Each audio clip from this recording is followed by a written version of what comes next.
गीता में अर्जुन को स्वयं भगवान कह रहे हैं कि उस परमेश्वर की शरण में जा, उसके लिए उन संतों के पास जा जो तत्वदर्शी हो। इसी प्रकार हजरत मोहम्मद को उनका अल्लाह कह रहा है कि कोई और पूर्ण परमात्मा है, उसको पाने के लिए उन तत्वदर्शी संत की तलाश कर। वो प्रभु कौन है, ये जानने के लिए कृपया अवश्य सुनिए जगत गुरु तत्वदर्शी संत रामपाल जी महाराज के अमृत वचन। संतों के साथ यदि कोई राजा टकराता है तो अंधा गधा होता है, जो रेल की पटरी पर खड़ा होकर उसी को लात मारना चाहता है। सिकंदर लोधी ने वही करा, निकाल कर तलवार और चल पड़ा अंदर कि ये 2 कौड़ी का महात्मा दिल्ली के सम्राट को ऐसी शब्द बोलता है तो आम मुसलमान के साथ ये कैसा बर्ताव करता होगा, इसकी गर्दन काट के ऐसी। तो आम मुसलमान अब निकाल कर तलवार चल पड़ा। फिर कौन पूछा था किसकी गर्दन काट के हिम्मत थी, भगत उसको रोक दे, जाके संत की गर्दन काट दी, हिम्मत थी, 2 टुकड़े हो गए, भगत उसको रोक दे। अब ये क्रोध में आदमी करते दे है गलती, लेकिन फिर बाद में बुद्धि आती इसको, और संत सत्संग में आने के बाद इसको पहले बुद्धि आ जाती है कि ये जो करने जा रहा है उसका बहुत भयंकर रिजल्ट होगा। और जो मनमुखी होते वो करके पछताते हैं। अब सिकंदर लोधी वापस मुड़ लिया और कहता वीर सिंह, फिर बुद्धि आ गई उसको कि वीर सिंह देख, मेरे सारे उल्टे काम हो हैं मेरे से, मैं चाहता हूं कोई पुण्य करना, मुझसे पाप होता है। आया था अपना इलाज कराने के लिए, ये घोर पाप और सिर पर रख लिया, और अब इसके गुरुजी इसके शिष्य आएंगे कबीर जी, गुरुजी की हत्या देखकर वो मुझे श्राप देंगे। आप बता रहे को बहुत बड़े, बहुत शक्तिशाली और बड़े समर्थ है। अब चल वीर सिंह वापस चलते हैं, ये तो मैंने सारी उम्र भोगना ही पड़ेगा। अब वीर सिंह क्या बोल रहा है, वो राजा, वो छोटा और वो सम्राट आगे आगे चल पड़ा। जो ही बाहर निकले आश्रम से परमात्मा आ रहे थे। सिकंदर वीर सिंह ने कहा महाराज जी तो आ गए जी, ये सामने आ गए। अब वीर सिंह ने दंडवत प्रणाम किया। अब सिकंदर लोधी डरा हुआ था कि ऐसे समर्थ बताते हैं, मेरे से अपराध भी हो गया है, तो डरते ने उसने भी दंडवत प्रणाम किया। तो परमात्मा कहते हैं एक तीर से 2 शिकार किए दाता ने। एक तो रामानंद जी के अंदर त्रुटि थी, वह ठीक करनी थी, और जब तक आधीन प्राणी नहीं होगा, विनम्र नहीं होगा, हृदय से पुकार नहीं करेगा, तब तक आशीर्वाद काम नहीं करे।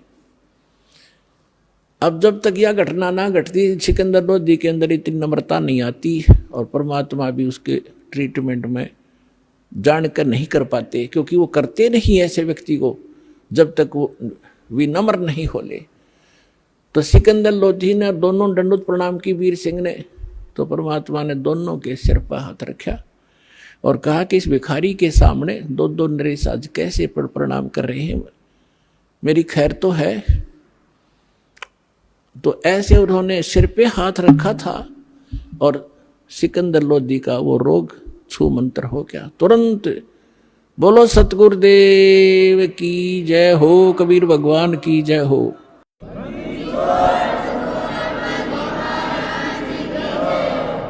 अब सिकंदर लोधी ने दृढ़ता से पैर पकड़ लिए, एकदम स्वस्थ हो गया, जैसे कभी रोग था ही नहीं। रोता ही रहा, पड़ा। कबीर साहब ने कहा उठो राजन, उठो, क्या बात होगी। कि भगवान परमात्मा ने पूछा कैसे आना हुआ, कि जिस लिए आया था वो तो आपने ठीक कर दिया, लेकिन मुझसे एक भयंकर भूल बन गई, ऐसी गलती बन गई दाता, आप माफ नहीं कर सकते।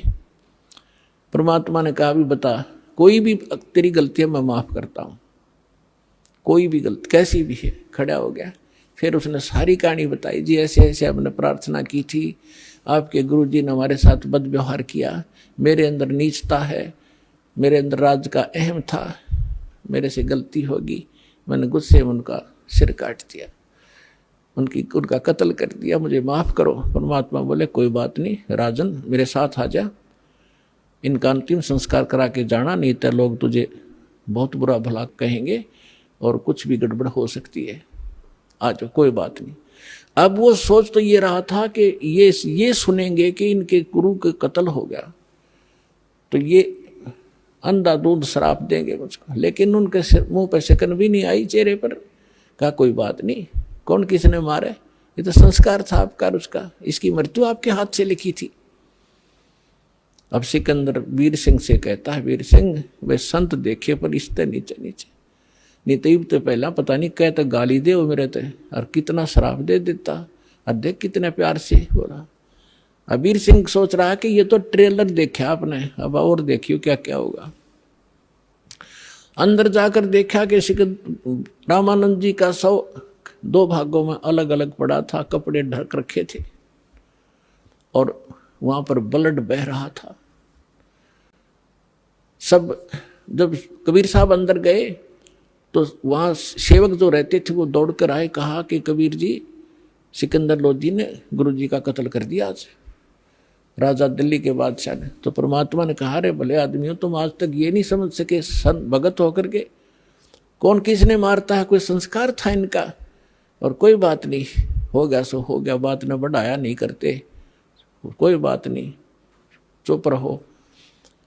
अब इतने में पीछे पीछे सिकंदर लोधी वो आगे, उसको देखकर फिर डर गए सारे, ये फिर आ गया भाई। अब परमात्मा ने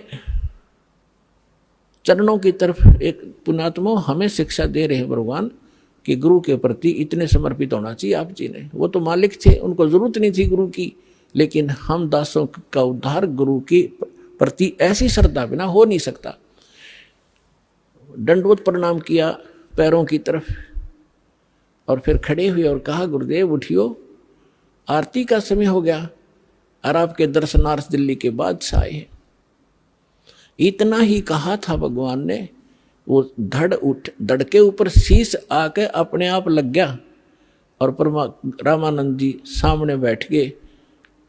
निशान भी नहीं दिखाई दिया कि सचमुच ये कटा था कि नहीं कटा था। बोलो सतगुरुदेव कबीर साहेब की जय।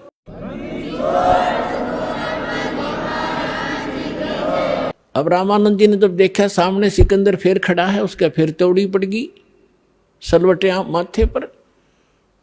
तो परमात्मा ने कहा कि भगवान हम सभी एक परमात्मा के बच्चे हैं, लेकिन उधर से दिमाग हटा के कबीर साहब ने रामानंद जी ने देखा सामने,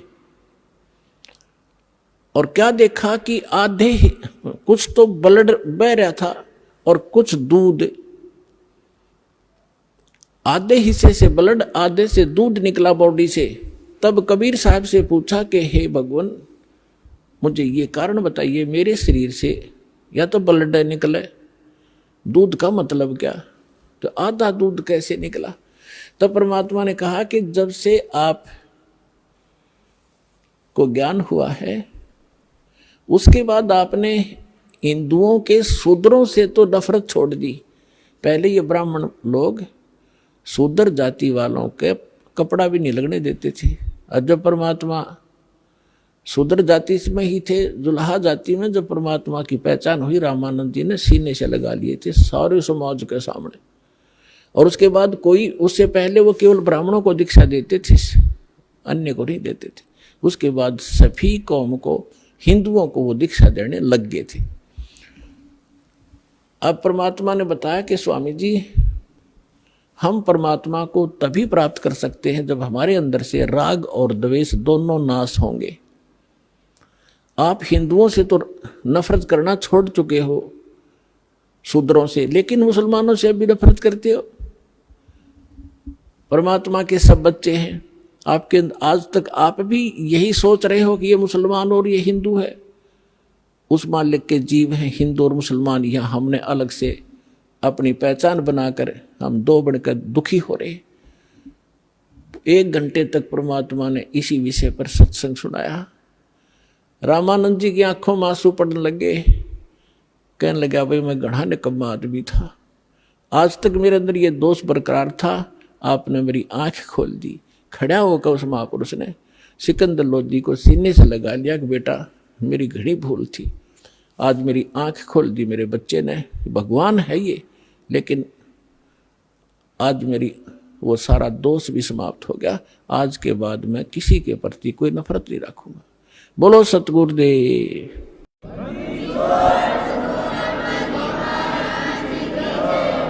अपने आत्माओं सत्संग जो किए जाते हैं कोई किसी कथा या पात्र बनाकर किए जाते हैं। परमात्मा ने, अब परमात्मा अपनी पहचान वहां कैसे कराएं? धर्मदास जी को ये उदाहरण देकर छोड़ दिया था कि अभिमन्यु को क्यों नहीं जीवित कर सके तेरे भगवान, अगर ये समर्थ थे तो अब आपके रूबरू कर दिया कि उस समर्थ परमात्मा ने वह गाय जीवित की। सिकंदर लोधी ने गर्दन काट दी, रामानंद जी वो जीवित कर दिए। और सुनाता हूं इस भगवान कबीर साहब की शक्ति। अब जब वो कबीर साहब से सिकंदर लोधी ने अर्ज किया कि हे भगवान, हे अल्लाह के रूप, आप दिल्ली चलो मेरे साथ, और वहाँ की जनता में भी यही आग फैल रही है, हिंदू और मुसलमानों की आपस में बहुत झगड़े रहते, मुझे भी चैन से नहीं रहने देते, आपके इतने निर्मल विचार हैं दाता, वो सारे एक हो जाएंगे, आप मेरे साथ चलो। परमात्मा बोले मैं ऐसे नहीं चलता, पहले मेरा शिष्य बन तब मैं जाऊंगा। कहने लगे जी बोलो क्या? शिष्य बन गया मैं? मेरा तो जीवन ही नहीं था, आपने दान दिया है जीवन, मैं आपका शिष्य, आप मेरे मालिक हो। परमात्मा बोले सुन ले, कुछ नियम होते हैं शिष्य के, शराब मांस तमाकू छुआ नहीं का, और अपने राज्य में मुनादी कर देना, प्रतिबंध लगा देना, कोई जीव हिंसा नहीं करेगा। अब उसने कहा कि देखो जी मैं प्रयोग नहीं करूंगा मांस आज के बाद, ये मेरा पक्का वायदा हो लिया। तम्बाकू भी नहीं प्रयोग करूंगा, शराब तो हम प्रयोग करते ही नहीं। और दूसरी रही बात कि मैं प्रतिबंध जरूर लगा दूंगा, लेकिन मैं मजबूर हूं, ये मुसलमान मेरी मानेंगे नहीं, और मैं ज़्यादा जोर दूंगा तो मेरा राज खत्म कर देंगे, इसलिए मैं विवश होऊंगा इस बात पर। परमात्मा बोले ठीक है तू मत खाना। अब ठीक है जी। तो मालिक को साथ लेकर परमात्मा चले गए झोपड़ी में, वो आ गए अपने राज दरबार में वीर सिंह के पास। तो वहां शेख तकी नाम का जो गुरु था मुसलमान, उसको जाकर के राजा ने बताना ही था अपनी खुशी कि भाई आज मैं कमाल हो गया, मैं बिल्कुल स्वस्थ हो गया तकी, शेख तकी जी, हे पीर जी। और कबीर साहब ने केवल आशीर्वाद दिया था, मेरे सिर पे हाथ रखा था, मैं स्वस्थ हो गया, मेरा कति आज कोई मुझे रोग का नामो निशान नहीं है, मैं बहुत खुश हूँ। और वीर सिंह अब खाना खाऊंगा, और खूब छक कर रोटी खाई। अब कहते हैं दो फकीर और दो वजीर ये कभी भी एक दूसरे की प्रशंसा सुन नहीं सकते। अब उसके आग लगी कि तेरी महिमा कम और कबीर की महिमा ज्यादा होगी। तो मुंह चढ़ा लिया शेख तकी ने। सिकंदर लोधी को मालूम था कि शेख तकी रूस गया तो मुसलमान ग्रुप सारा रूस गया तेरा, और ये आग लगा देगा, तेरे राज को नाश करवा देगा। चिंतित हुआ, पूछा क्या बात है, क्यों चिंतित हो, कैसे आपने नाराज हो गए मेरे से? तो उसने कहा कि मेरी क्या जरूरत है, अब तुझे पीर मिल ही गया है, काफिर काफिर। अब उसने सोचे, सिकंदर लोधी ने कहा ये तिसका तो यो रोग लग गया भाई। तो कहने लगा जी क्या बात है बताओ तो, कि क्या जरूरत है तुझे? तू कहता ठीक कर दिया, और आप ये कहते हो रामानंद को जीवित कर दिया, मेरे सामने जीवित करके दिखाओ तब मानो मैं। अपने आत्मा सिकंदर लोधी चिंतित हो गया। अब वीर सिंह ने एक बीच का रास्ता निकाला। वीर सिंह ने कहा शेख तकी जी देखो, आप भी पीर हो, गुरु हो, और वो भी गुरु हैं। देखो संतों की लड़ाई ज्ञान की होनी चाहिए, इन सिद्धि शादियों की नहीं होती, क्योंकि वो ज्ञान से परिचित थे। आप ज्ञान की चर्चा कर लो उनके सामने, हम बुला लेते हैं, बुला लो बुला लो। अब कबीर साहब आ गए, सिकंदर लोधी और सारे बैठ गए, हजारों लोग श्रोता आ गए। तब परमात्मा ने कहा कि बोल प्रसन्न कर भाई शेख तकी। उसने कहा कि हमारे पीर जो मोहम्मद जी थे ये अंतिम रसूल थे, उसके बाद कोई रसूल नहीं आएगा। और जो साधना हम करते हैं वो हमारे अल्लाह ने सीधा बताया था हजरत मोहम्मद जी को, और कुरान शरीफ का ज्ञान सीधा दिया था एक फरिश्ते के माध्यम से, जबरील के माध्यम से। हमारा कुरान शरीफ 1 नंबर का ज्ञान है और आपका ज्ञान व्यर्थ है, ये गॉड गिवन नहीं है। हमारी साधना सर्वश्रेष्ठ है।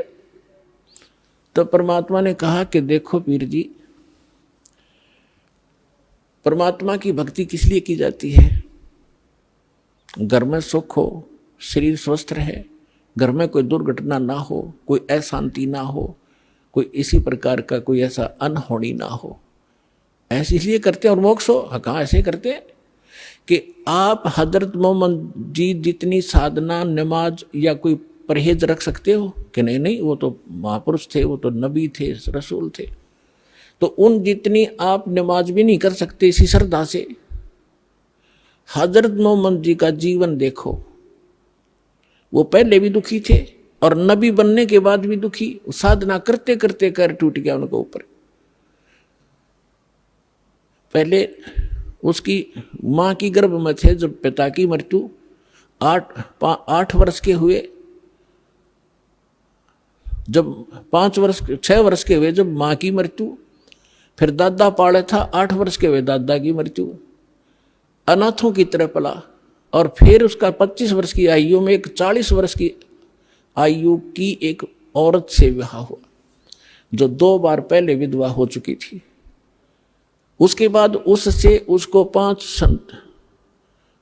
6 संतान मिली, 7 संतान हुई, 3 पुत्र और 4 पुत्रियां। और जब वो नबी बन चुका था उसके बाद उसकी 3 पुत्र मर गए उसकी आंखों के सामने। तो खाक साधना है तुम्हारी, और इस भक्ति से ऐसे कर टूटते रहे तो क्या भक्ति है ये तुम्हारी? अब फिट्टे मुंह हो गया उसे शेख तकी, चुप हो गया। कहने गए तो हमारे नबी की बेइज्जती करता, हम सुन नहीं सकते हैं, ये कहकर उठकर झंडी बाड़ी दी। इनके पास यही है, नकलियों के पास बकवास करना। फिर सिकंदर लोधी का यह बात घर में हृदय में दचगी के सचमुच खाक साधना थी वह, लेकिन वो राजा बोल नहीं सकता पब्लिक के सामने। पब्लिक के सामने संत ही बोल सकता है। संत सर्व हितैषी होते हैं, वो केवल अपने राज के हितैषी होते हैं। अब अगले दिन सिकंदर लोधी ने परमात्मा को, कबीर जी को अपने हाथी पर बैठा लिया। अपने हाथी पर, जिसमें एक अलमारी सी एक रूम बना होता था,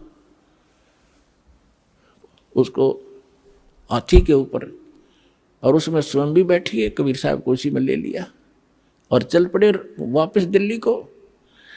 अब रास्ते में आए, पड़ाव डाला एक नदी दरिया के ऊपर, क्योंकि वहाँ सैनिक भी काफ़ी साथ थे, वहाँ भोजन बनाते थे, नहाते धोते थे, इसलिए पानी का आसरा लेकर के वहाँ रुका करते थे सफ़र में।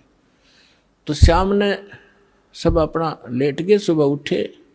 सिकंदर लोधी का दिनचर्या थी सुबह जाकर उस पीर जी का माथा टेक्या करता, उसको खुश रखने के लिए। जब उसके टेंट में गया, मुंह चढ़ा रखा उसने, टेढ़ा मुंह कर लिया, सीधा मुंह नहीं बात करे। सिकंदर समझ गया कि इसका कोई मरोड़ी लग गई, कोई आज फिर इसका कुबद भारी है इसके मन में। विनम्र भाव से पूछा, पीर जी क्या हो गया, कि क्या जरूरत है आपने मेरी? अब तुझे मिल गया ना वो मुर्दे जिंदे करने वाला। मैं तो जब मानो मेरे सामने मुर्दा जिंदा करे तब उसको पीर पैगंबर की संज्ञा दूंगा, नहीं तो जाके मुसलमानों को कह दूंगा कि राजा काफिर हो गया है। राजा हिंदू बन गया है, काफिर बन गया है, एक हिंदू को गुरु बना लिया।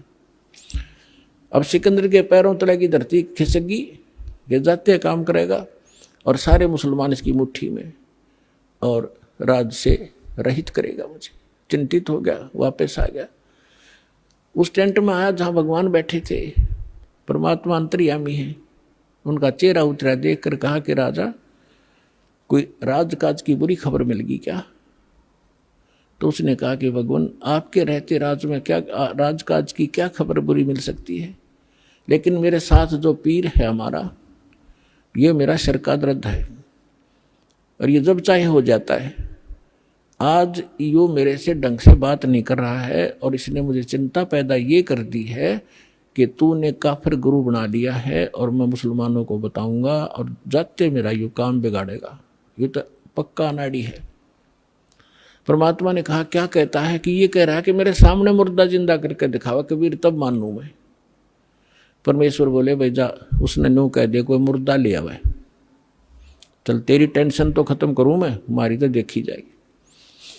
अब परमात्मा अपने बच्चे के अपने भगत की टेंशन नहीं देख सकता। सिकंदर लोधी ने कहा कि पीर जी आप लाओ मुर्दा कोई। सिकंदर को तो पता था उसके सामने कर रखा कि 2 मिनट में करेंगे, तो भगवान है, अल्लाह है। अब शेख तकी कहता है मैं कहाँ से लाऊं, कभी होगा जब देखा जब इसका परीक्षा लूंगा। अब परमात्मा ने सोचे इतने सिकंदर मर लेगा, वहां तक पहुंचाएंगे इतने हार्ट अटैक हो जाएगा, इतना चिंतित है। इतने में क्या देखा कि एक 13 वर्ष के बच्चे का शव दरिया में आ रहा है। और वो कैसे आया था कि उस बच्चे की आयु शेष नहीं थी, वो मर चुका था। कुछ कबीले ऐसे होते हैं जो जल पर, जो ना तो धरती में गाड़ते हैं, जमीन में नहीं दफनाते और न ही वो जलाते हैं, वो जल प्रवाह कर देते हैं इस उद्देश्य से कि इसके मांस को जीव जंतु खा लेंगे समुद्र के, कुछ पुण्य मिलेगा। इस करके उसको एक फ्लोटिंग सा बना करके एक घास फूस का तैरने वाला बेड़ा सा बना के उस पर लिटा देते हैं और ऐसे सत्कार से उसको बहा देते हैं। वो बहता हुआ आ रहा था। तब सैनिक स्नान कर रहे थे, उन्हें दूर से देखा कि वो आ गया मुर्दा, एक मुर्दा आ गया, मुर्दा आ गया। सबको पता चल गया था कहानी क्या है। तो सभी आकर इकट्ठे हो गए, कबीर साहब भी आ गए, सिकंदर उसको शेख तकी कोई बुला लाए। तब परमेश्वर ने कहा शेख तकी पहले तू जंतर मंत्र कर ले, कदे फिर नंबर बनावे और करके दिखा इसको जीवित। तो सभी और भी उपस्थित थे, उन्होंने कहा जी ठीक है, देखो जब दो के बीच में कोई होता है तो दोनों ने ही अपनी दिखानी चाहिए शक्ति। तो लग गया फूफा करन, वो चला गया मुर्दा आगे, काफी दूर चला गया। तो शेख तकी कहता है कि ये अपने सिर से बला टालना चाहता था। मुर्दे जिंदे होते कभी, वो तो कयामत के समय मुर्दे जिंदे हुआ करते हैं, कयामत आओगी कभी, जैसा नर टाला रखा है। तो परमात्मा ने उस मुर्दा जो बहता जा रहा था डाउन स्ट्रीम में, जिधर पानी के बहाव में काफी 2-3 फरलांग चला गया था, 1000 गज के लगभग 1000 फुट की दूरी, तो वहां से मालिक ने ऐसे संकेत किया, मुर्दा वापस चल पड़ा जैसे इंजन वाली किश्ती धारा के विपरीत बहकर फ्लोट होकर चलती है, और सामने आकर रुक गया, नीचे लहर चल रही है। तब परमात्मा ने कहा था कि हे आत्मा तू जहां भी है, कबीर हुक्म से वापस आ और इस मुर्दे में, इस बच्चे के शरीर में प्रवेश कर दोबारा और बाहर आ जा। बोलो सतगुरुदेव। उसी समय वो बच्चा जीवित हुआ, कंपन हुई शरीर में और परमात्मा के चरणों में आके दंडवत प्रणाम किया। बोलो सतगुरुदेव।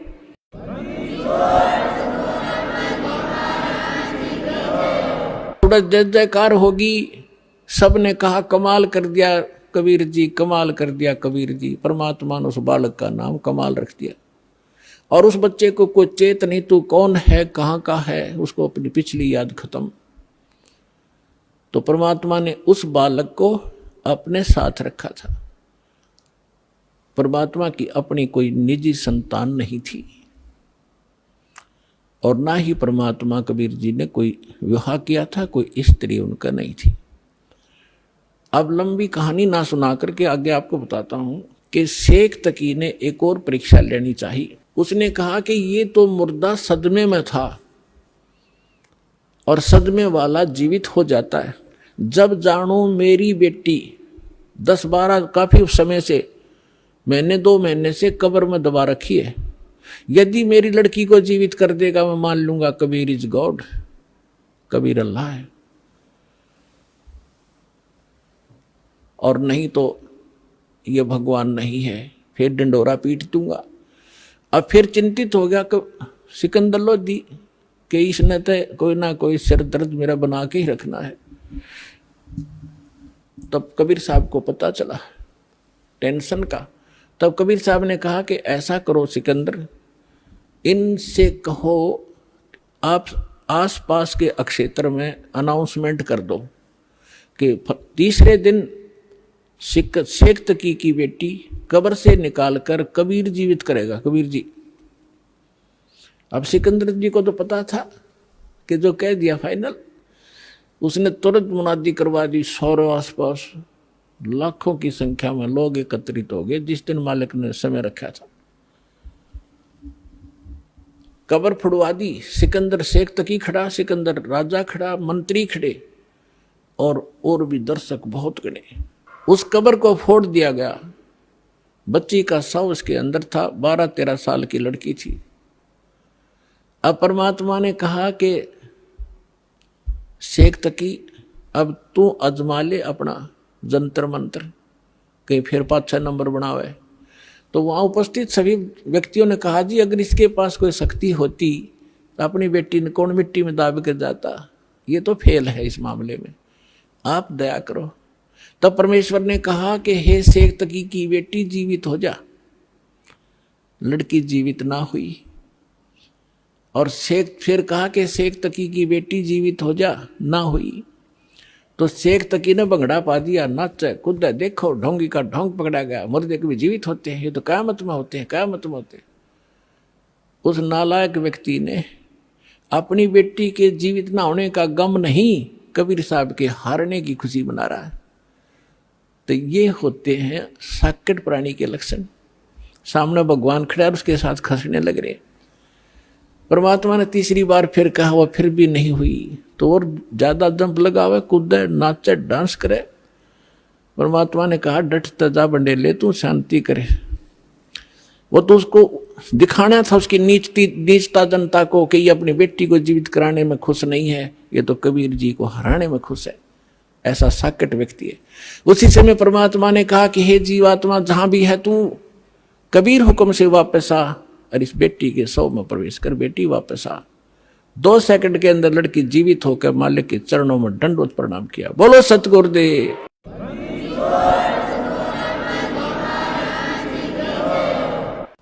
अब सबने कहा कि दाता कमाल कर दिया, मालिक कमाल कर दिया, परमात्मा। परमेश्वर ने कहा कि उसका नाम कमाली रख दिया परमेश्वर ने। और जा बेटी तेरे पिता के साथ ले जा शेख तकी। अब वो लड़की कहती है कि नहीं, आज मुझे अपने ओरिजिनल फादर का पता लग गया। ये तो नकली पिता था, मुझे माटी में डाल गया।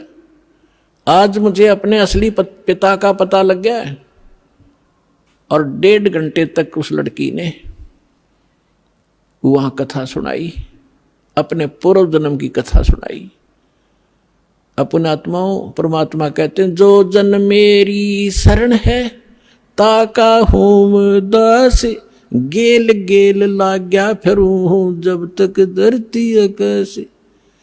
अब ये जो पिछली पीढ़ी का समय अब चल रहा है और जितने पुण्यात्मा श्रद्धा से नाम लेंगे ये तो पार होंगे ही होंगे। ये तो करोड़ों की संख्या में, लाखों अरबों की संख्या में पार होंगे।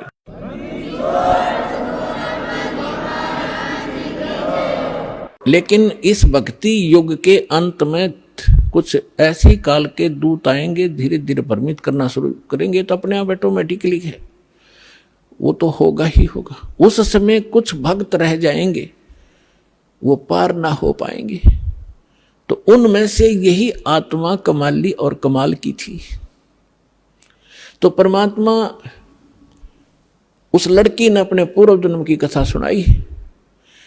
पहले भी ये मुसलमान घर में जन्मी थी, ये अपने पिता के घर पर थी।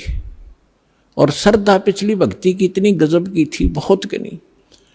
और वहां परमात्मा, जब ये लड़की चारा लेने के लिए पशुओं का खेतों में गई हुई थी, वहां भगवान मिले थे कबीर जी जिंदा महात्मा के रूप में। एक कुएं पर बैठे थे। तो वहां लड़की ने भी अपना जो चारा लाकर था उस वृक्ष के नीचे रखा। कुछ समय विश्राम करने के लिए साधु मिल गए। पीर जी दिखे तो उनसे प्रणाम किया। परमात्मा ने काफी उसको ज्ञान दिया, बेटा भक्ति करनी चाहिए। वो कहती जी भक्ति करती हूँ, ईद बकरीद मनाते हैं, नमाज करती हूँ, ऐसे करती हूँ। परमात्मा ने सारा ज्ञान समझा, बेटी ये ईद और बकरीद मनाना, मांस खाना, ये महापाप है, ये नहीं खाना चाहिए। कोई आपको काट कर खावे कैसा लगे? लड़की स्तब्ध हुई। बच्चे का जल्दी घर करती है ये ज्ञान, अज्ञान भी ज्ञान भी, बुराई भी और अच्छाई बच्चा जल्दी से ग्रहण करता है जैसा उसको माहौल मिलता है। काफी ज्ञान सुनाया बेटी, ये भक्ति नहीं, भक्ति अलग से हट के इसकी। अब सामने देखा कि भी मुसलमान ही है, ये बता रहा है, तो बच्ची के बात समझ में आएगी।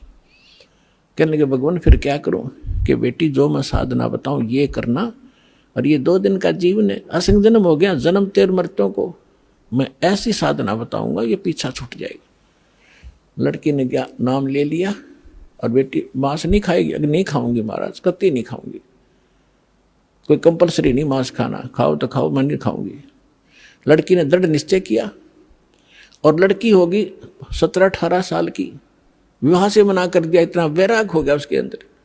और माता पिता को चिंता होगी, वे बेटी को हम घर पर नहीं रख सकते, उधर से वो विवाह को मना कर रही है। तो लास्ट में माता पिता ने कह दिया, बेटी अगर तुम विवाह नहीं कराएगी तो हम दोनों आत्महत्या करेंगे, हम तुझे यहाँ नहीं देख सकते, बेटी को कैसे रखेंगे, कल न पता नहीं क्या उक चुक हो जाएगी। अब लड़की ने सोचा है बुढ़ा बुढ़िया मरेंगी, उसने यस कर दी, ठीक है मैं शादी करवा लूँ। विवाह हो गया, एक बहुत अच्छे नेक अफसर के अधिकारी के उसका विवाह हुआ, क्योंकि जो भगवान की भक्ति करे वो तो ठीक ठिकाने जागा बालक। वो नेक आदमी था, मुसलमान, भगवान से डरने वाला था। ठीक है हम परंपरागत से गलतियां कर भी रहे अपने समाज अनुसार, लेकिन पिछले संस्कार भी हमारे साथ रहते। वो बहुत ही अच्छा आदमी था, नेक आदमी था, भगवान से डरने वाला। वैसे भी स्वभाव अच्छा होता व्यक्तियों का, चाहे हिंदू होते, मुसलमान, सिख हो, ऐसा ही उनका अपना भी कुछ आधार होता पूर्व जन्म का। तो जब वो लड़की वहां विवाह करके वहां गई अपने पति के पास, तो उसको कहा कि मैं आपसे एक अर्ज करना चाहूंगी, वो मेरी अर्ज सुनो। उसने कहा कि बोलो, एक छोड़ दो बता। कि मैं संतानों उत्पत्ति नहीं करूंगी, मैं सप्रस नहीं करूंगी आपको, और आपने यदि मेरे साथ बलपूर्वक किया तो मैं आत्महत्या कर लूंगी। तो उसने कहा, उसका नाम राबिया था, कि राबी आपने निकाह कबूल क्यों किया? मना कर देती, कोई कंपलसरी, मुसलमानों में एक ऑप्शन है, लड़की स्वीकृति देगी तो ब्याह होगा, नहीं तो नहीं होगा। तो उसने कहा कि राबिया ने कहा कि मेरी मजबूरी थी इसलिए मैंने स्वीकृति देनी पड़ी। उसके पति ने पूछा कि मजबूरी क्या थी तेरी? कि मैं चाहती हूँ भगवान की भक्ति करना, और मुझे एक संत मिले थे, उन्होंने मुझे ज्ञान दिया था, उस आधार पर मैं दृढ़ हूँ, और यो असंग जन्म का झंझट डिब्बा खत्म कराऊंगी, मैं इसलिए ब्याह नहीं करवाऊँ थी माता पिता से। तो उसने कहा कि अपने माता पिता के सामने मना करना था कि मैंने खूब किया था।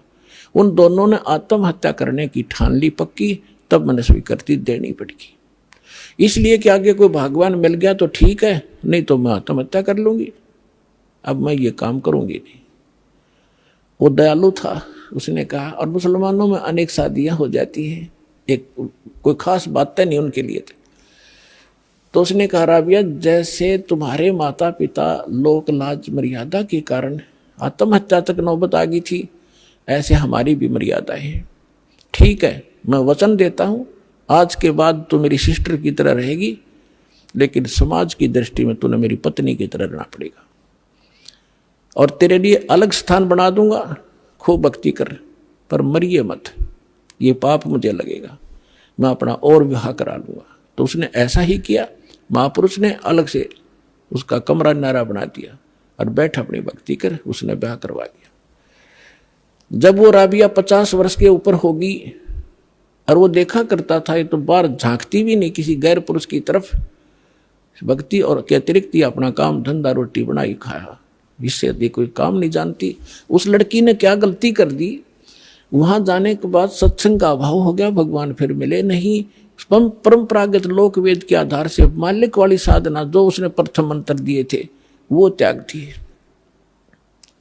और वहां जो समूह था, जैसा भी साधना चल रही थी वो ये करने लगी, नमाज नमूज, मांस नहीं खाती थी वो। ईद बकरीद के दिन रोजे अवश्य रखती थी, लेकिन वो मांस नहीं खाती थी।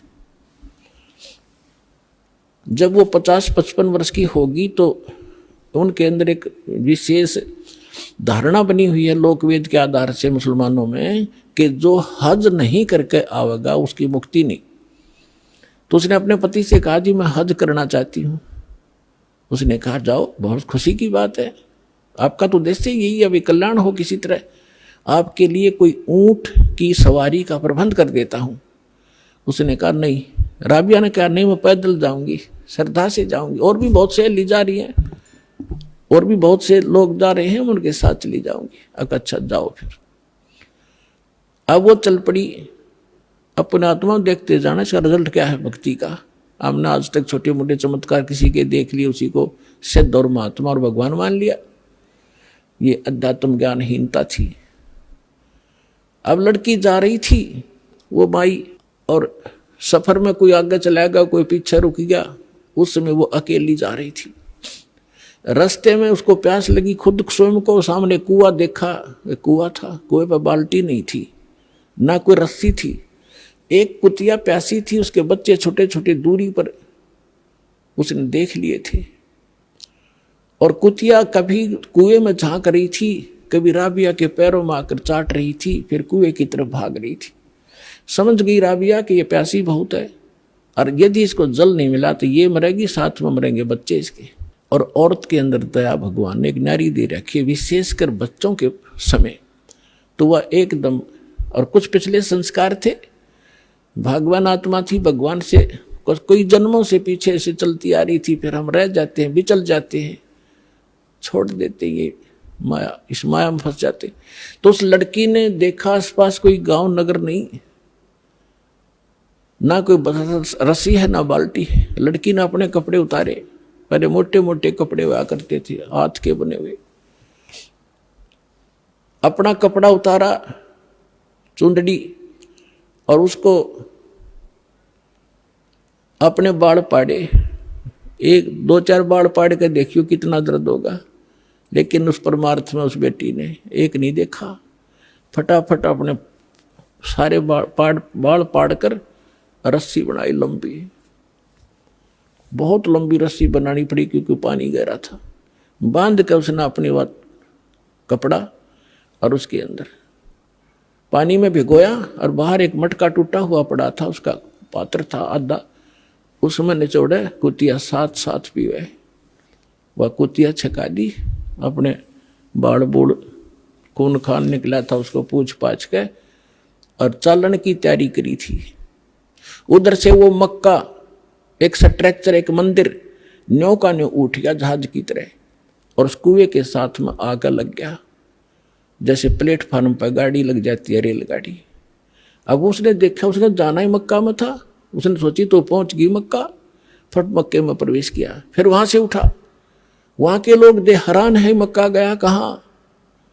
उस समय एक अब्राहिम अधम नाम, सुल्तान नाम का एक व्यक्ति था, वो अपने पूर्व जन्म में भी संस्कारी था, ऐसे ही भगवान का ही वो पिछला संस्कारी था।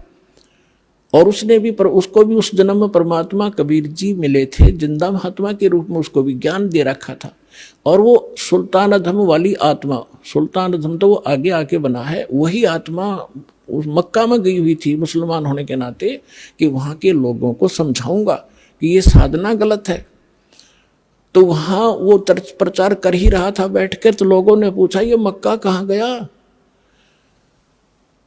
तब अधम सुल्तान ने कहा, उस आत्मा ने कहा, मक्का नहीं मकाम, और गया रांड के लेन को नो कह अधम सुल्तान।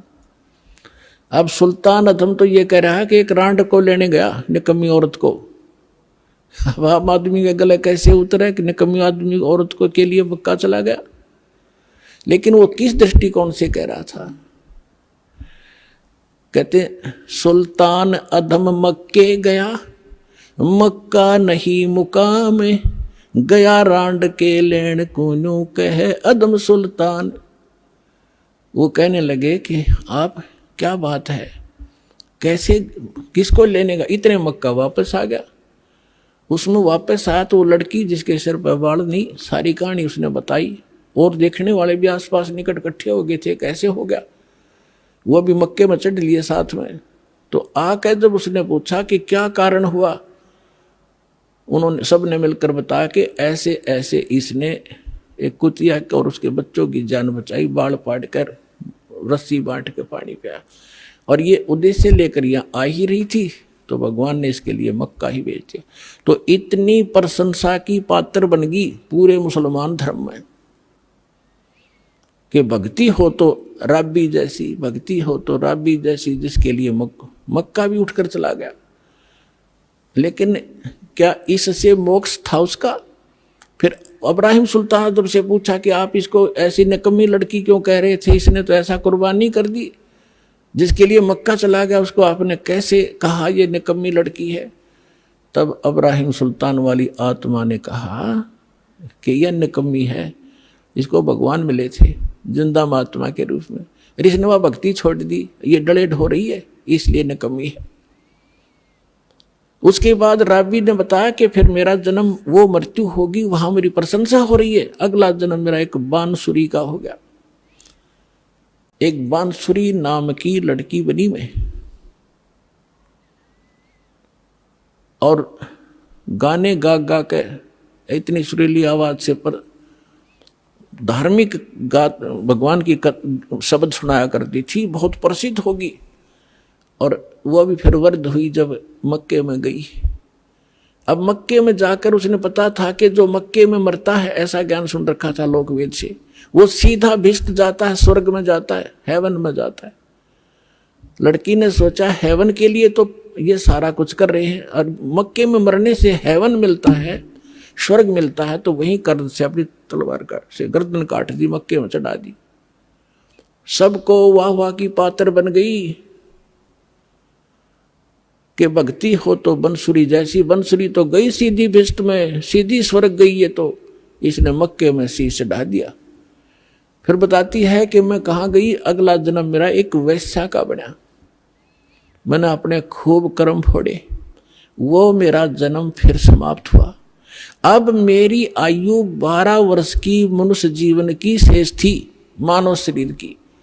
और ये भी वहां धर्मराज के दरबार में जब मैं गई हुई थी, वहां मुझे पता चला, धर्मराज ने बताया कि ऐसे ऐसे तुझे कोई संत मिला था, वो साधना तूने 4 वर्ष की थी। हाँ जी, 4 वर्ष की थी।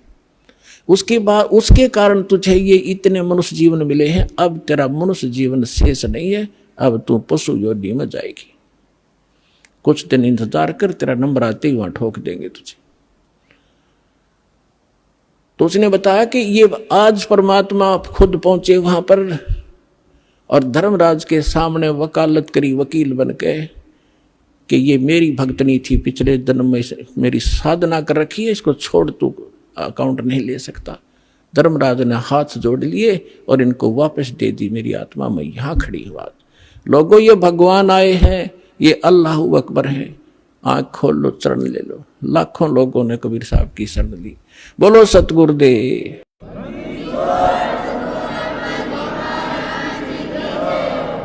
उस लड़की ने कहा मैं आज से अपने पिता के साथ रहूंगी, मेरा जीवन शेष नहीं था। आज इस दाता ने मेरे को मनुष्य जीवन अपनी शक्ति से एक्सटेंड किया है। समर्थ का शरणाग हो, रंग होरी हो, भाई कदे न हो काज, राम रंग होरी हो। ऋग्वेद मंडल नंबर 10 सूक्त 161 मंत्र 2 कबीर साहब के ऊपर खरा उतरता है। तो who is God? Kabir is God. और कितनी कथा सुनाऊं आपको इस समर्थ भगवान की। और कृष्ण जी की हम एक कथा गाया करते थे, उसने सुन सुन के भगवान मान लिया। तो कबीर साहब समझाया करते थे, कबीर साहब कहा करते थे, बंधन काटे विपत में, कठिन कियो संग्राम, चिन्नो रे नर प्राणिया, वो गरुड़ बड़ो के राम। परमात्मा समझाया करते थे उसमें कि तुम श्री राम को भगवान बताते हो, और जो तुम्हारी कथा में है रामायण में कि श्री रामचंद्र जी के ऊपर पूरी सेना के ऊपर नाग फांस का एक हथियार छोड़ दिया था। सारी की सारी सेना नाग फांस में आ गई थी, यानी इतने सर्प हो गए थे, सभी सेना को ऐसे हाथों से और चारों तरफ लपेट के बांध दिया था, इंक्लूडिंग लक्ष्मण एंड श्री राम। और ऐसे खड़े थे, ऐसा है हुए सारे जैसे ईंख बांध दिया करें। और सारी सेना खड़ी खड़ी देखा कि काटेंगे ये सारे राक्षस हमें। तब नो कहे हैं कि गरुड़ से पुकार करी गई। गरुड़ वो पक्षी जो श्री रामचंद्र विष्णु जी का वाहन बताते हैं। गरुड़ आए, गरुड़ ने फिर उनके नाग काटे, सारे नाग मार दिए। जब भगवान श्री राम बंधन मुक्त हुए, परमात्मा कहे फिर बंदी छोड़ कौन होया? गरुड़ हो गया, तेरे राम का भी बंदी छोड़। काटे बंधन विपत में वो कठिन कियो संग्राम, चिन्नो रे नर प्राणिया ये गरुड़ बड़ो के राम। एक गोवर्धन पर्वत को उठा लिया श्री कृष्ण जी ने, तुमने भगवान मान लिया। गोवर्धन श्री कृष्ण धार्यो द्रोणगिरी हनुमंते, शेष नाग सब सृष्टि उठारा इनमें कौन भगवंते। क्या एक पहाड़ को उठाने मात्र से भगवान की संज्ञा में ले लिया, समर्थ मान लिया तुमने? तो तुम्हारी कथा तुम लोकवेद सुनाते रहते हो कि शेष नाग ने सारे ब्रह्मांडों को सिर पर रख रखा है। फिर और हनुमान जी ने द्रोणागिरी उठा लिया था, इनमें कौन सा भगवान? ये भगवान की पहचान नहीं, जो तुमने पैमाना ला रखा है, ये भगवान मापन का नहीं है। फिर कहते हैं लंका पाठ, समुद्र पाठ लंका गयो, यो सीता को भरतार, अगस्त ऋषि ने ये सातों पी लिए, इनमें कौन करतार।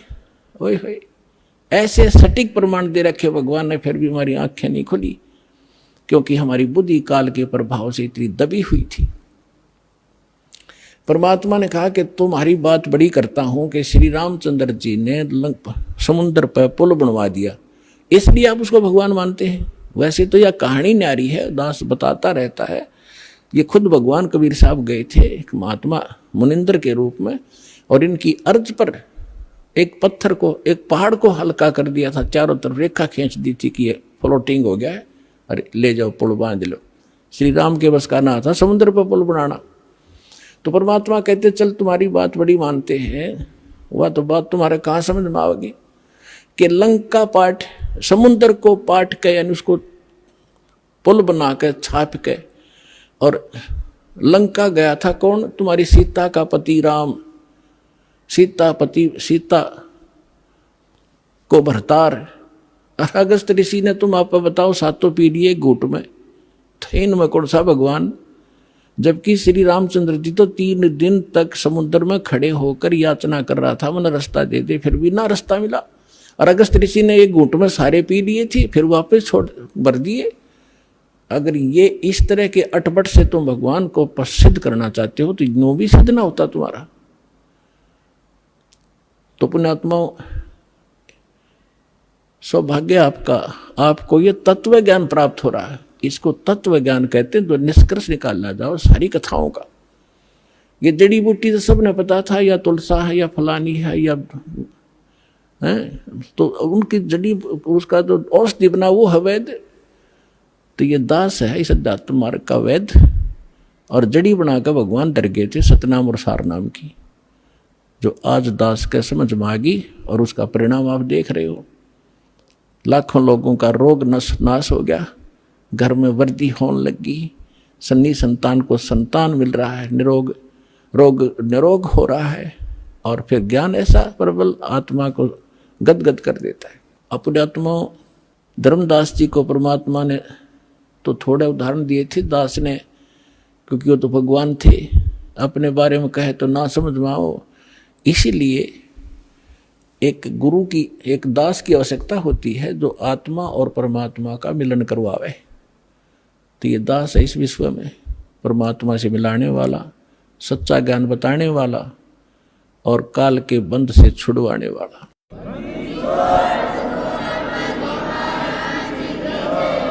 अब दूसरा प्रश्न था धर्मदास जी का कि भगवान श्री कृष्ण ने सुदामा जी के 2 मुट्ठी चावल खा के और उनको धनी बना दिया, उसका एक महल बना दिया। परमात्मा बोले एक राजा का मित्र, उसके लिए ये कोई खास बात है? तुम आप बताते हो श्री राम कृष्ण जी तो राजा थे द्वारका के, एक मित्र के लिए एक ढूंढ बना दिया छोटा सा, एक दे दिए उसमें 2 से 400 रुपये, वो सारी उम्र बतेरे उसको, तो इसी से भगवान मान लिया। अब ये दास बताएगा। अपने आत्मा वैसे थोड़ी सी जो शिक्षाएं हैं, क्योंकि जो हम पहले ज्ञान सुना करते थे वो ज्ञान समझ लो प्राइमरी स्तर का था। ब्रह्मा विष्णु महेश को ये भगवान मानते थे, तो ये ज्ञान प्राथमिक पहली 5वीं कक्षा तक का समझो, और जो काल को ब्रह्म को भगवान मानते थे वो मैट्रिक तक का ज्ञान समझो, उनकी बुद्धि मैट्रिक तक समझो। लेकिन विधि ठीक ना होने से और वैसे उनको मान लेने से, वो ज्ञान होने से भी कोई लाभ नहीं था। अब जैसे हम कथा सुना करते सुदामा और कृष्ण जी की, अब इन कथाओं से भी थोड़ा सा निष्कर्ष हम साथ लेकर चलेंगे, तभी हम, क्योंकि बच्चा जो 5वीं 6वीं 7वीं 10वीं पढ़ ले तभी तो अगली पढ़ाई पढ़ सकता है। आइए अब हम उन श्रद्धालुओं के अनुभव जानते हैं जो जगत गुरु तत्वदर्शी संत रामपाल जी महाराज जी से दीक्षा प्राप्त कर चुके हैं तथा उनके द्वारा बताए गए भक्ति मार्ग पर चल रहे हैं। बहन जी नमस्कार। नमस्कार। क्या नाम है जी आपका? मेरा नाम श्वेता चोपड़ा है। श्वेता जी कहाँ से आए हैं आप? मैं होशियारपुर डिस्ट्रिक्ट से आई हूँ, वहाँ पे महलपुर एक जगह का नाम है, वहाँ पे रहती हूँ, पंजाब में। क्या कारण रहा कि आपने संत रामपाल जी महाराज से नाम दीक्षा ली? मैं पहले तो ये बताना चाहूँगी कि मैं काफ़ी दुखी रहा करती थी, तो मुझे शुरू से परमात्मा की तलाश थी। जिससे पहले मैंने शिव जी की भक्ति बहुत की है। तो उसके बाद क्या हुआ, मैं अपनी बहन के पास हमेशा ये जिक्र किया करती थी कि ऐसा क्या करें कि जिससे हमारे सभी दुख दूर हो जाए। तो उसने मुझे बोला कि तू ज्ञान गंगा पुस्तक ले ले, उसको तू पढ़ेगी तो तेरे मतलब उसने नामदान ले लिया था, तो तू पढ़ेगी तो तेरे सब दुख दूर हो जाएंगे। वो बुक मेरे पास अप्रॉक्सीमेटली 1 साल तक पड़ी रही, पर मैंने उस बुक को नहीं पढ़ा। उसके बाद क्या हुआ, मेरे पे तकलीफें बहुत ज़्यादा बढ़ चुकी थी। फिर मैंने जब उस बुक को पढ़ा तो बुक को पढ़ने से ही मेरे आधे प्रॉब्लम तो ख़त्म हो चुकी थी। फिर उसके बाद जब मैं अपनी बहन से पूछा कि ज्ञान क्या होता है, वो मुझे बोलती थी तू ज्ञान को समझ। मैं उसको यही बोलती थी कि ज्ञान होता क्या है, मुझे इसके बारे में बता। जब धीरे धीरे उसने मुझे ज्ञान समझाना शुरू किया तो मुझे पता लगा कि कुछ बात तो है। तो फिर मैंने गुरुजी के सत्संग भी देखे। तो संत रामपाल जी महाराज जी की एक एक बात जो है वेदों में जो लिखी हुई है, उसकी एक एक बात की सच्चाई को जान के मैं अंदर से मुझे इच्छा हुई कि मैं नामदान ले लूं। तो मैं अपनी बहन को बोला कि मुझे नामदान लेना है। तो फिर उसके बाद मैंने नामदान ले लिया। और मुझे तो वेद प्रमाण की बातों के बारे में बिल्कुल भी नॉलेज नहीं थी, ना ही हमारी फैमिली में से पीछे से कोई जुड़ा हुआ था। सबसे पहले मेरी मासी जी हैं जो यूएस में रहती है, उन्होंने नाम लिया था। फिर धीरे धीरे क्या हुआ, जो बुक्स थी, जब मैंने ज्ञान समझा कि एक एक बुक में एक एक चीज जो है जो गुरुजी ने लिखी हुई है, धीरे धीरे जब मैंने बाकियों के साथ कंपैरिजन करना शुरू किया तो मुझे ये लगा कि जो गुरुजी ने बातें कही हैं वो एक एक सच है और उसमें से 0.1% बात भी झूठ नहीं है। तो ये चीज जो थी वो मुझे गुरुजी की तरफ बहुत ज्यादा अट्रैक्ट करती थी, जिसकी दया से मैंने आज गुरुजी का नाम ले लिया है। श्वेता जी क्या करते हैं आप? मैं नर्सिंग कॉलेज में पढ़ाती हूँ, मैंने BSc नर्सिंग की हुई है। श्वेता जी आप एक शिक्षित महिला हैं, क्या आप ये मानते हैं कि किसी संत से नाम दीक्षा लेने से या किसी संत के आशीर्वाद देने मात्र से किसी व्यक्ति की समस्याएं खत्म हो सकती है, किसी के दुख दूर हो सकते हैं? सबसे पहले मैं आपको ये बात बताना चाहूंगी कि मेरा बेटा है जो वो इस टाइम 4 साल का है। उसको सबसे पहले तो मैंने जब नाम लिया मैंने उसको सही तरीके से फॉलो नहीं किया। मेरे बेटे को ESR, मेरे बेटे का ब्लड टेस्ट में जो है वो TB में होता है कि वो एक बीमारी है जो छाती की बीमारी है, उसमें उसकी रिपोर्ट में हाई आ गए थे काफ़ी। तो मुझे शायद लग रहा था कि मैंने नाम अपना खराब किया है, खंड किया है, तो उसके कारण मुझे प्रॉब्लम आई है। वो रिपोर्ट इतनी सॉलिड थी कि उस डॉक्टर लाल पैथ लैब की रिपोर्ट थी, उसको कोई नकार नहीं सकता। उसके बाद क्या हुआ, मैंने अपने मन में ही गुरुजी से माफ़ी मांगी कि गुरुजी अगर मैंने नाम खंड किया है तो मैं आगे से ये गलती नहीं करूंगी, क्योंकि मुझे इतने सुख मिलने लग गए थे नाम लेने के बाद। शायद मैं भूल गई थी कि मैं मर्यादा में भी रहूंगी। जब जैसे ही मैंने गुरुजी से माफी मांगी, संत रामपाल जी से माफी मांगी, तो वैसे ही मैंने कहा कि अपने हस्बैंड को कि प्लीज मैंने एक बार रिपोर्ट फिर करवानी है।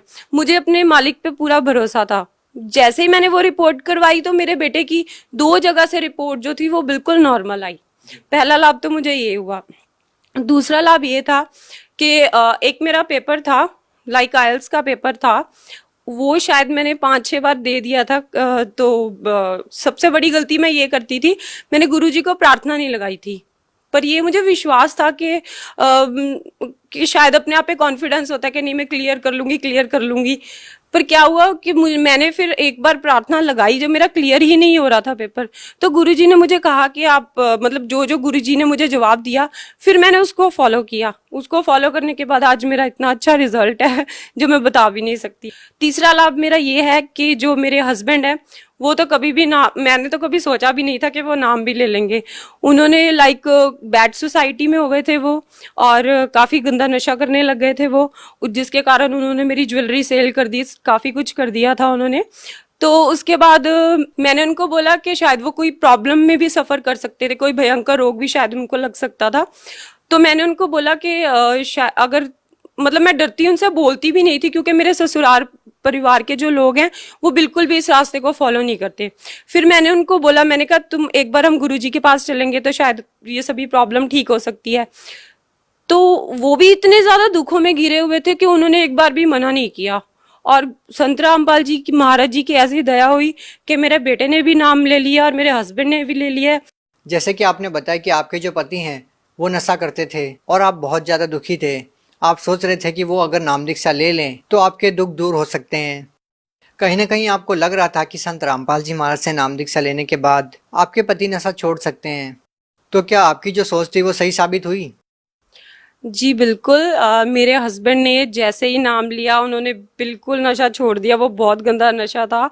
जब उन्होंने छोड़ दिया, और आज मेरे ख्याल से हमारी तो दूसरे तीसरे दिन ही लड़ाई हो जाती थी और मैं तीसरे दिन ही अपने पेरेंट्स के घर चली जाती थी।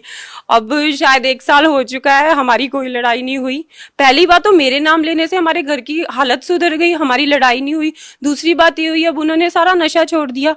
उस नाम में इतनी पावर है कि मतलब मैं कभी सोच नहीं सकती थी कि मेरे हस्बैंड इतने सुधर जाएंगे, जो कि हुआ है। श्वेता जी, यदि आज की बात करें तो देखिए, हम किसी भी संत को संख्या के आधार पर सही या गलत नहीं ठहरा सकते। हम आपसे ये जानना चाहते हैं कि आप अन्य बाबाओं को संत रामपाल जी महाराज से किस प्रकार अलग पाते हैं? अगर हम बाकी बाबाओं के पास जाएंगे, संतों के पास जाएंगे, तो वो अगर मुझे कैंसर हो गया है तो मैं उन बाबा के पास जाके बोलूंगी कि मुझे कैंसर हो गया, मैं कैसे ठीक हो सकती हूँ, तो वो मुझे ये बोलेंगे आपका पाप कर्म है, आपके कर्मों की सजा आपको मिल रही है। तो वही प्रश्न लेके अगर मैं संत रामपाल जी महाराज के पास जाऊंगी और मैं उनसे बोलूंगी कि मुझे ये प्रॉब्लम है, तो वो एक ऐसा भक्ति मार्ग दे रहे हैं जिससे मैं बिल्कुल ठीक हो रही हूँ, और वहां पे मुझे ये चीज नहीं मिल रही है। तो ये तो पक्की बात है कि अगर मुझे तो फिर वही चीज को अपनाना पड़ेगा, वही रास्ता मेरे लिए अच्छा है। क्योंकि ये जो भक्ति साधना है जहाँ से मुझे बीमारियों से छुटकारा मिल रहा है, मैं बिल्कुल ठीक हो रही हूँ, तो मैं बाकी बाबाओं के पास क्यों जाऊंगी? मैं सही रास्ते को फॉलो करूंगी। आप भगत समाज को क्या संदेश देना चाहेंगे? भगत समाज को संदेश नहीं देना चाहूंगी, हाथ जोड़ के प्रार्थना करना चाहूंगी कि जो गुरुजी हैं, जो संत रामपाल जी महाराज हैं, उनका नाम जो है वो बिल्कुल सच्चा है और उनकी एक एक बताई बात में सच्चाई है। उन बातों को आप वेदों में, प्रमाणों में देख सकते हो। जो सत्संग आता है उसमें वो एक एक बात का प्रमाण देते हैं। तो अगर हम उनको देखेंगे तो हमें सारा कुछ सही तरीके से पता लग जाएगा और हमें सही भक्ति मार्ग मिलेगा और हमारा मोक्ष होगा। जी धन्यवाद। सत साहिब।